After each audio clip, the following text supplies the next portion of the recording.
Protocol کا بھی ضرور خیال رکھا کریں. لوگ مسجد میں صفائی کا بھی اہتمام نہیں کرتے, خصوصاً اعتکاف والے لوگ. بڑا دکھ ہوتا ہے. اور چھوٹے بچے بھی مسجد میں اسی طریقے سے کھیل رہے ہوتے ہیں. میں نے خود حرم شریف میں کئی بار چھوٹے بچوں کو دیکھا, یعنی قرآن پاک ہے تو ایسے زمین پہ یوں فرزبی کی طرح کھیل رہے ہیں. عربیوں کے بچوں کو میں نے دیکھا ہے. تو جب آپ نئی لوگوں کو ٹرین کریں گے تو یہی کچھ ہوگا. حالانکہ وہاں پہ جو انتظامیہ ہے انہوں نے آخری درجے کا اہتمام کیا ہوا ہے.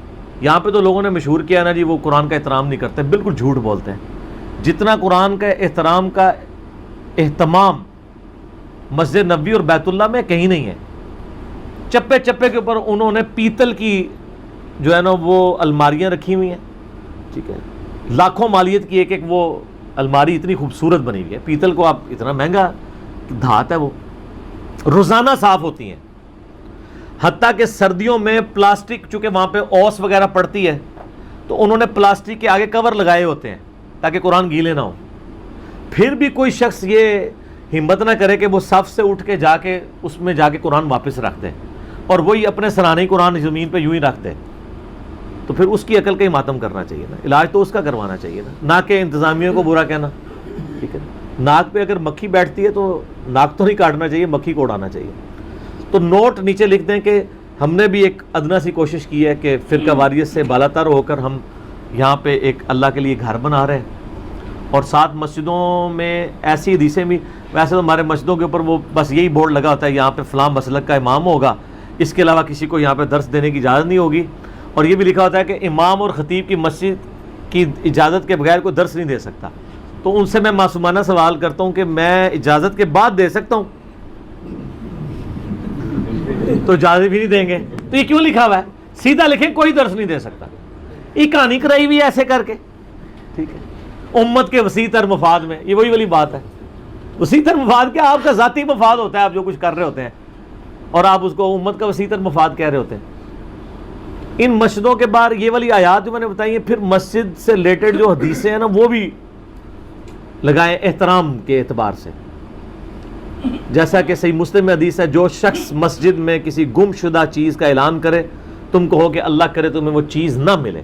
مسجدیں اس کام کے لیے بنائی گئی ہیں. آپ فوت شدہ کا اعلان آپ کر سکتے ہیں, وہ تو مسجد میں جنازہ بھی پڑھ سکتے ہیں. صحیح مسلم میں حدیث ہے کہ نبی علیہ السلام نے مسجد میں نماز جنازہ پڑھا. آج کل تو لوگ اسے معیوب سمجھ رہے ہوتے ہیں, وہ معاملہ الگ ہے.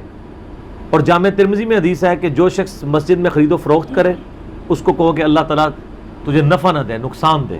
اور جو مسجد میں اعلان کرے کسی گم شدہ چیز کا, کہو اللہ تعالیٰ تمہیں وہ چیز نہ ملے. ٹھیک ہے, تاکہ مسجد کا احترام ہو. بخاری مسلم میں حدیث ہے کہ جو شخص لہسن یا پیاز کھاتا ہے وہ ہماری مسجدوں سے دور رہے تا وقت کہ وہ دانت صاف نہ کر لے, یعنی وہ اسمیل وغیرہ ختم کرنا مقصد ہے. اگر کوئی اس کے بعد مسواک کر لیتا ہے یا کوئی سونف وغیرہ منہ میں رکھ لیتا ہے, کوئی ایسی چیز رکھ لیتا ہے تو پھر ٹھیک ہے. اسی میں امپلائڈ ہے کہ اگر کسی کی جرابیں بدبودار ہیں تو وہ جرابیں لے کے اندر نہ پہنچ جائے. ٹھیک ہے, اور یہ پیاز والا تو مسئلہ آپ حل کر لیں گے. جو لوگ سگریٹ پیتے ہیں وہ کیا کریں گے؟ وہ تو منہ باہر رکھ کے نہیں آ سکتے نا. سگریٹ تو باہر رکھ لیتے ہیں, منہ بھی باہر رکھ کے آیا کرو, کیونکہ اسمیل تو منہ سے آ رہی ہوتی ہے. اور ان کو تو چاہیے پھر وہ سگریٹ کے ساتھ پان بھی شروع کر دیں تاکہ تھوڑی خوشبو بھی آ جائے. لیکن پان بھی نہیں شروع کرو, پان بھی نقصان دہ. الائچی یا اس طرح کی سونف وغیرہ جو ملتی ہے وہ استعمال کریں. مسجد کا احترام کریں. نبی علیہ السلام اس معاملے میں بہت سخت ہیں. صحیح بخاری اور مسلم دونوں میں حدیث ہے, نبی علیہ السلام مسجد میں آئے, آپ نے مسجد کی دیوار کے اوپر تھوک لگی ہوئی دیکھی, مبارک ہاتھوں سے آپ نے کھرچ دی. آپ کے مفتی صاحب, آپ کے مولانا صاحب تو صرف آواز دیتے ہیں اور منڈیا صاف کریں, اور نبی علیہ السلام اللہ کے محبوب ہو کے اپنے مبارک ہاتھوں سے مسجد کی صفائی کر رہے ہیں صلی اللہ علیہ وآلہ وسلم. پھر آپ نے فرمایا جب تم میں سے کوئی شخص نماز کے لیے کھڑا ہوتا ہے اس کا رب اس کے سامنے ہوتا ہے, تو یوں تھوکا نہ کرو. اگر تمہیں تھوک آ جائے تو اپنے دامن میں تھوک کے اسے مسل دو, یا کوئی ٹیشو پیپر یا کپڑا نکال کے. اور اگر کچی زمین والی مسجد ہے جس طرح اس زمانے میں ہوتی تھی تو تھوک پھینک کر اپنے بائیں پاؤں کے ساتھ اسے زمین پہ مسل دو. قالین والی مسجد پہ آپ تھوک نہیں پھینک سکتے, مٹی والی مسجد پہ جہاں پہ لوگ جوتیوں سمیت نماز بھی پڑھتے تھے. بخاری مسلم میں حدیث ہے نبی علیہ السلام جوتیوں سمیت نماز پڑھتے تھے, بشرطے کہ وہ جوتیاں پاک ہوں اور مسجد میں قالین نہ ہو. قالین والی مسجد میں تو آپ جوتی کے ساتھ نماز نہیں پڑھ سکتے.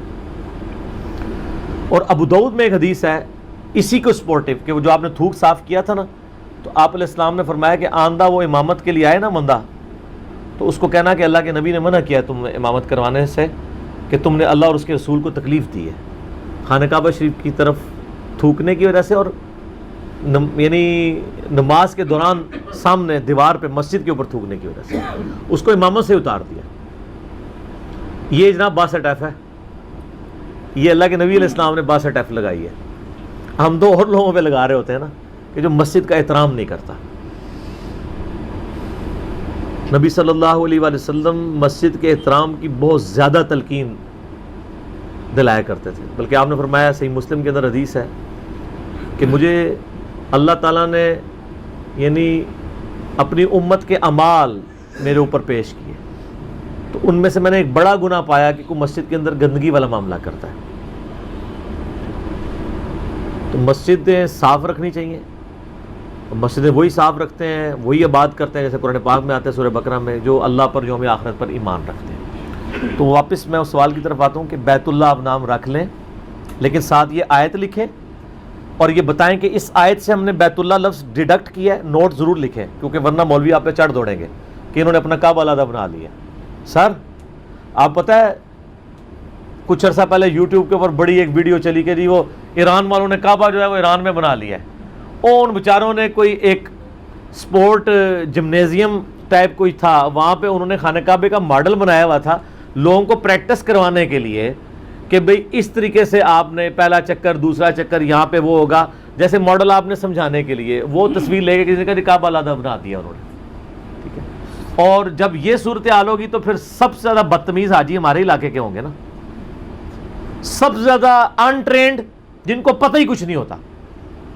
انڈونیشیا سے لوگ حج کرنے آتے ہیں نا سر، وہ کئی سال کوالیفائی کرتے ہیں، وہ جب تک پاس نہ ہو وہ حج کرنے نہیں آ سکتے، اس لیے آپ دیکھیں کتنے آرگنائز وہ چل رہے ہوتے ہیں۔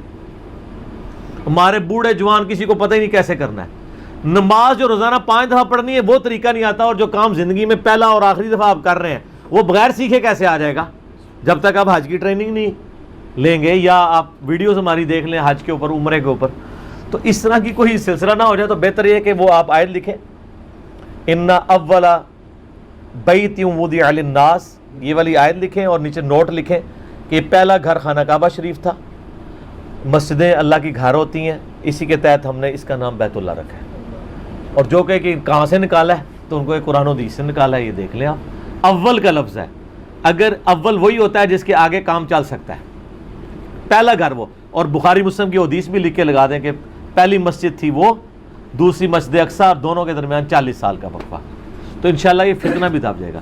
دیکھیں سر ہم صرف آپ کو لاہور کا راستہ نہیں بتاتے، نہیں سر کرایہ دینے والی پرانی بات ہو گئی ہے، کرایہ بھی دیتے ہیں، گاڑی پہ چڑھا کے بھی آتے ہیں، ٹھیک ہو گیا، تاکہ آپ کو کوئی یہ بھی ہوتا ہے کرایہ بھی آپ کسی کو دے دیں، لاہور کا راستہ بھی بتا دیں، اسٹیشن پہ جائے وہ دوسری والی گاڑی میں بیٹھ سے جا کے پوری تسلی کر کے آتے ہیں۔